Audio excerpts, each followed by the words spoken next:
Everyone, welcome to the video. I'm the King Dylan. Don't forget the absolute part. I am absolute.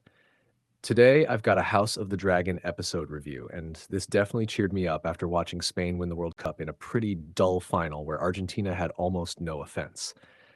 But this isn't a soccer video. In the books, there was no ambush by Criston Cole. Cole marched south from Harrenhal to meet up with the Hightower host. He had around 3,600 men with him, which, in retrospect, compared to the Riverlands army, actually makes Cole's force the one that would be more likely to ambush someone. But instead, it was Cole who was constantly harassed. His supply lines were attacked, villages were burned, and he was ambushed by Black Trombo, a Mirish sellsword serving House Vance of Wayfarer's Rest. Only a few dozen men were killed, but it's basically the opposite of what the show depicts. He was also harried by bloody Benjicut Blackwood's forces. As for Lord Petter Piper was killed after the battle at Acorn Hall, following the defeat at the Red Fork. It was said that his heart burst after learning of his grandson's death. That story comes from Mushroom, who wasn't even there, so its reliability is questionable.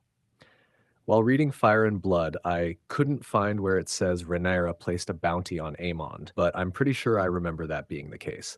The Harrenhal reward specifically probably isn't in the book. There also should have been a bounty on Aegon, but Aemond wouldn't have been hiding in Harrenhal anyway. At this point, he was out burning the Riverlands.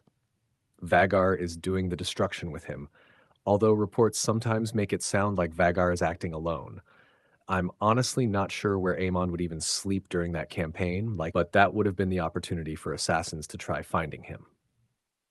Aemond also isn't haunted by Helaena's prophecy in the books because Helaena isn't portrayed as a prophetic figure. There is no prophecy.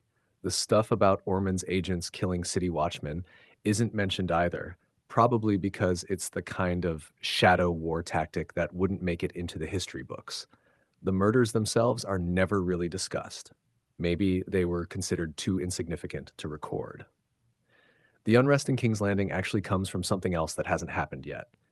As for the Hightowers, Daeron and Ormond's personalities really aren't explored much in the books. They're historical figures recorded in a relatively brief history.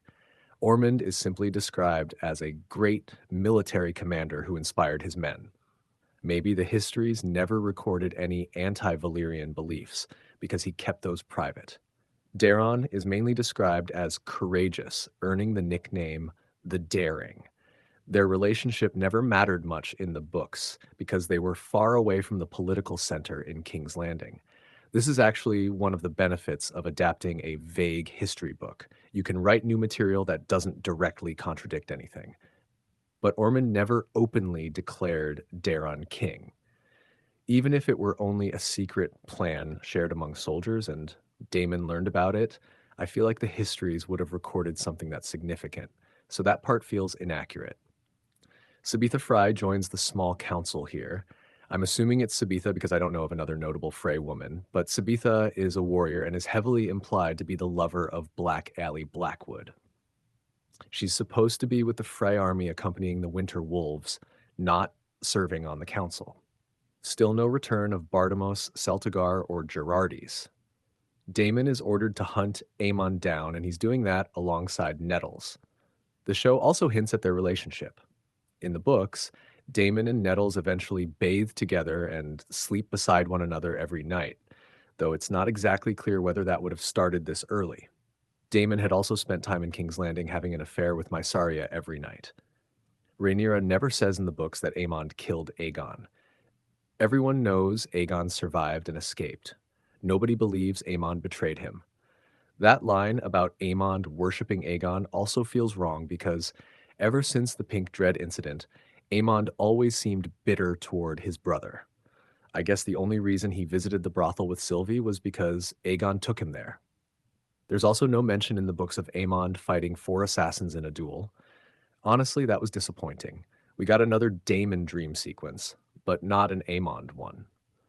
Maybe the writers thought it would be repetitive, or maybe it's just more black favoritism over the greens.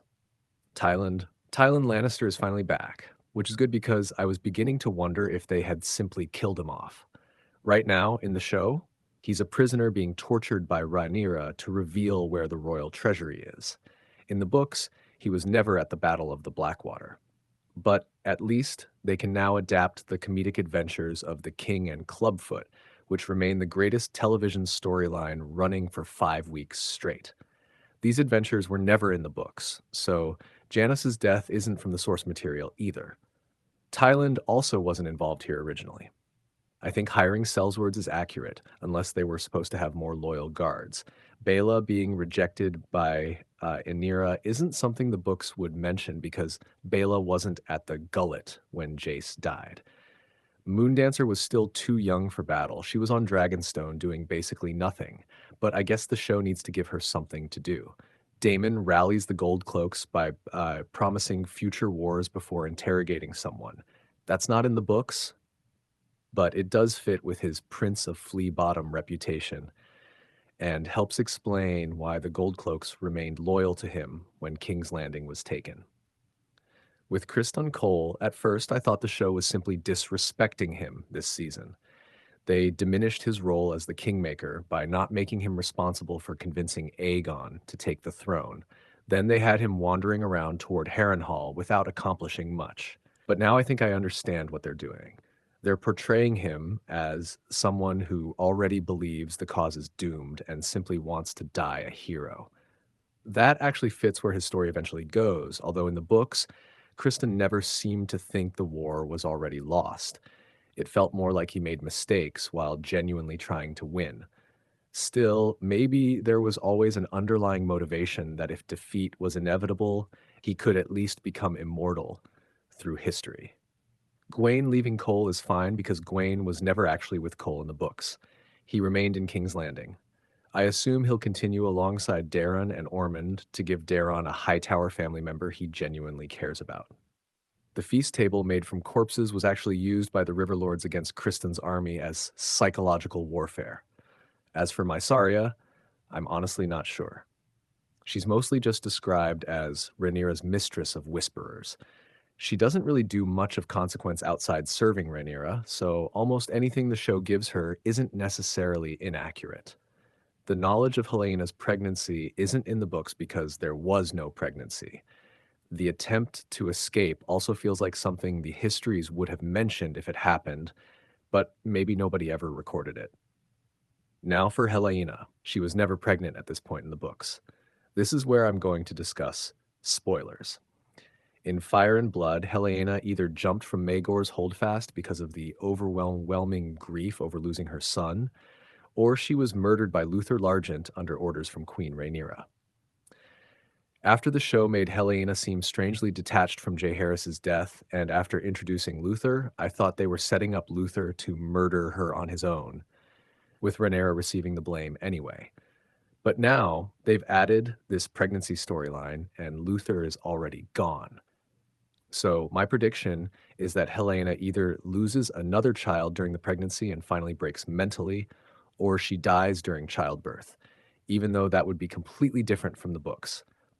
I also don't know why the histories would falsely record that she jumped from the Red Keep if that isn't what happened. All of this is happening because they removed Maelor, and I still think that was a mistake. They can't really adapt his storyline now. If they still try, it'll involve a newborn instead, and Rickard Thorne's escape from King's Landing won't work the same way. Luther Largent being dead also means his own death won't happen in the show.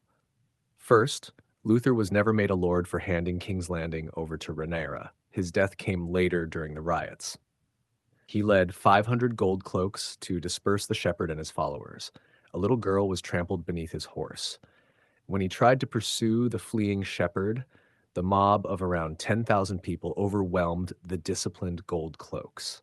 Luther was dragged from his horse, stabbed in the stomach, and beaten so badly that he was only identified afterward because of his enormous size.